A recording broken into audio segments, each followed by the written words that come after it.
It was a budget that achieved three big objectives.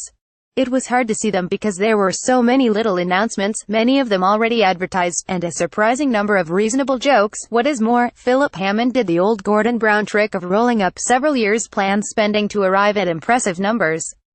But if we look at the list of where the new money will be spent next year, the top items were £1.6 billion on the NHS in England, £0.6 billion for the stamp duty cuts for first-time home buyers, and £0.3 billion for universal credit. These three headings were the minimum needed to stave off political disaster over the next year or so, at a time when much higher taxes or borrowing are both difficult. Simon Stevens, the NHS England chief executive, said he needs an extra £4 billion next year, so he'll have to make do with less than half that. But it may be enough to avoid meltdown. The money for universal credit is similar, just enough to stave off a crisis of food poverty and evictions as the new system continues to be expanded. The important measure, though, was the symbolic cut in stamp duty for first-time buyers. It is a wheeze that had been pre-unraveled by the Independent Office for Budget Responsibility. Its forecast points out that the cut might result in an extra 3,500 extra first-time buyers getting homes of their own.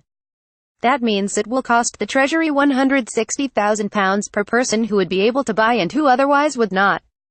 And most of that money will go to the sellers of properties, rather than to the buyers, according to the OBR. Universal credit waiting period cut by 1 week in Hammond U-turn on flagship benefits policy. So it is not a great policy, but it's as if the government cares about expanding home ownership.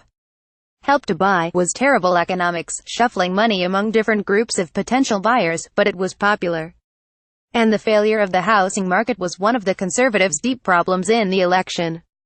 To the extent that the policy can turn round perceptions, it will help, but it does have to be backed up by the rest of the housing measures in the budget. Setting the target of 300,000 new homes a year by the mid-2020s is realistic, but whether it is achieved or not depends partly on the energy of Sajid Javid, Communities and Local Government Secretary.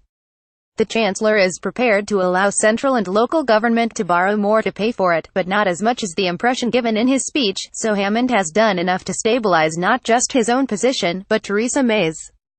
From wanting to get rid of him before the election, she has been reduced to depending on him for her own survival. She has gone from strong and stable, to weak and wobbly, to weak and stable.